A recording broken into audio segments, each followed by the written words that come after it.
Attīstības finanšu institūcija Altums sākusi izskatīt iesniegtos pieteikumus aizdevumu, grantu un garantijas saņemšanai daudzdzīvokļu māju siltināšanas programmā. Lai varētu pretendēt atbalsta saņemšanai, ir jāatbilst vairākiem kritērijiem. Tostarp daudzdzīvokļu mājā jābūt vismaz 5 dzīvokļiem, vienam īpašniekam nedrīkst piederēt vairāk nekā 20% dzīvokļu vai kopīpašuma daļas, pēc programmas realizācijas prognozētais siltuma patēriņš nedrīkst būt lielāks par 90 kWh uz 1 kvadrātmetru gadā, mājas iedzīvotājus sapulcē vismaz 2/3 dzīvokļu īpašnieku ir jāpiekrīt veikt siltināšanu, kā arī vēl pirms pieteikuma sagatavošanas iedzīvotāju sapulcē jāizvēlas pilnvarotā persona. Pilnvarotā persona tā būs tā persona, kas veiks visas pārējās darbības šī projekta ietvaros. Par pilnvaroto personu var būt tikai un vienīgi juridiskā persona. Tātad mēs neievēlam fizisku kaut kādu personu kopsapulcē, bet tā ir juridiska persona. Tas var būt apsaimniekotājs, katra māja var dibināt atsevišķi biedrību, ja viņi uzskata, ka tā ir izdevīgāk un ērtāk. Bet šeit gan ir jāsaka to, ka pirms šie lēmuma pieņemšanas vajadzētu tomēr painteresēties arī Komercbankās, vai šī pilnvarotā persona varēs saņemt aizdevumu šī projekta realizācijai. Kā pastāstīja Altuma Rēzeknes reģionālā centra vadītāja, programmas ietveros Altumā iespējams saņemt konsultācijas gan par tehniskās dokumentācijas sagatavošanu, gan par programmas nosacījumiem, lai iedzīvotājiem pēc iespējas atvieglotu pieteikuma sagatavošanu. Daudzas ēkas jau ir veikušas energosertifikāciju, tālāk ir tehniskās dokumentācijas sagatavošana, tehniskais projekts, un paralēli ir jāskatās un jāstrādā arī gan ar Altumu par granta pieteikumu sagatavošanu, šo dokumentu paketi, un vienlaicīgi paralēli ir jādomā jārunā arī ar Komercbankām par finansējumu iespēju. Kad dokumenti ir sagatavoti, pilnvarotā persona tos iesniedz Altuma konsultantiem, kas vēlreiz pārbauda atbilstību visiem kritērijiem, izvērtē un dod atzinumu par granta apjoma piešķiršanu. Šie granti būs diferencēti un viņi būs atkarīgi no plānotā energopatēriņa apkurē. Viens kritērijs un otrs kritērijs ir no finansētāja.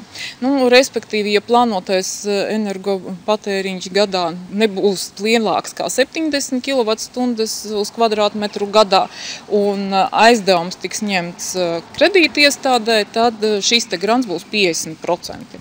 Tas ir tāds maksimālā granta apjoma. Samazinoties šim efektam un mainoties arī, samazinās arī granta apjoms, un granti būs mazāki arī tajos gadījumos, ja finansējums tiks saņemts Altumā, nevis Komercbankās.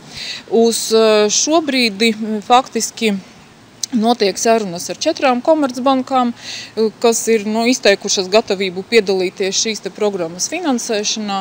Tā ir Citadele, DNB banka, SEB banka un Svetbanka. Protams, tas neizslēdz, ka varētu piedalīties arī kādas citas bankas, bet sākotnēji šīs 4 ir izteikušas šo vēlēšanos.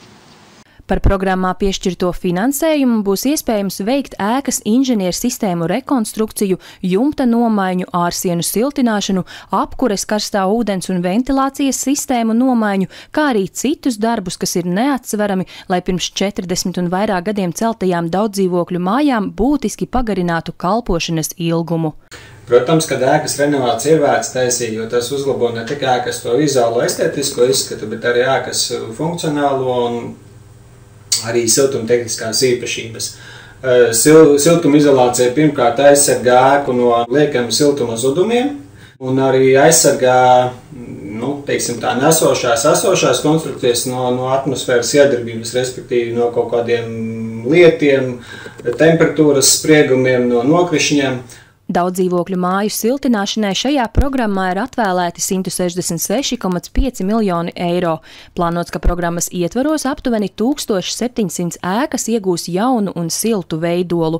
Programmas darbības laiks paredzēts līdz 2022. gada beigām vai līdz brīdim, kad atvēlētais finansējums būs izsmelts.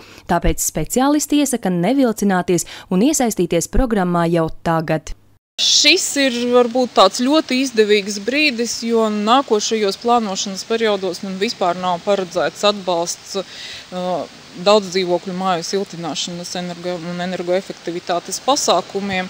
Respektīvi, šī ir pēdējā iespēja, kad veicot šos te pasākumus un uzlabojot savu māju, var saņemt arī grantus. Ja? Tā kā iedzīvotājiem šis ir tāds ļoti izdevīgs brīdis, jo 50% grants, ko var saņemt no attiecināmajām izmaksām, tas ir gana liels bonus un atbalsts.